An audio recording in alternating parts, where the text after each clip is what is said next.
আজ উপস্থিত হয়েছি শ্রদ্ধেয় দেবপ্রসাদ দাস মহাশয়ের বাড়িতে। দেবপ্রসাদ দাস ডুয়ার্স তথা আমার এই বাংলার একজন সঙ্গীত বিশেষজ্ঞ এবং সঙ্গীতের গবেষণার ক্ষেত্রে তার অদ্বিতীয় ভূমিকা।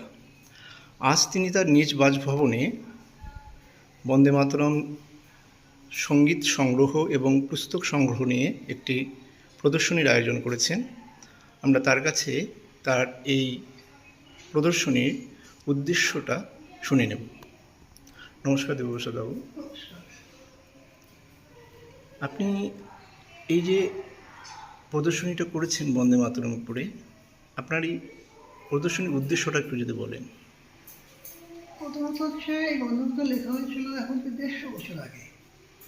150 বছর আগের একটি গান এই 150 বছর পেরিয়ে আজকেও সেভাবে প্রাসঙ্গিক এবং এত জনপ্রিয়, এবং সরকারও এই গানটাকে এখন বাধ্যতামূলক করেছে।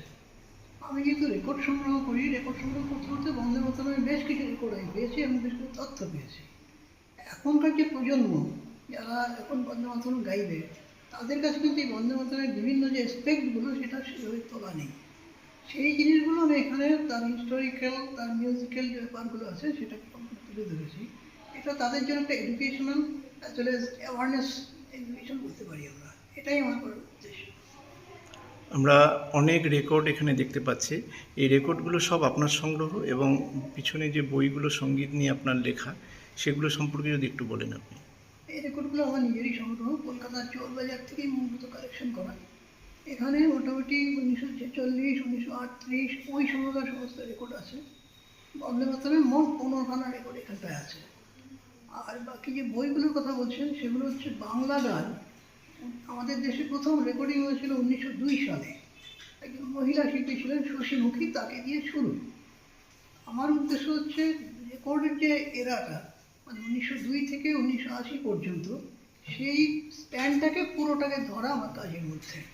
সেটাকে আমি চেষ্টা করে যাচ্ছি। এখন পর্যন্ত আমাদের লেটেস্ট যেটা বেরিয়েছে, Bengali female singers in gramophone record in British India up to 1992 to 1930।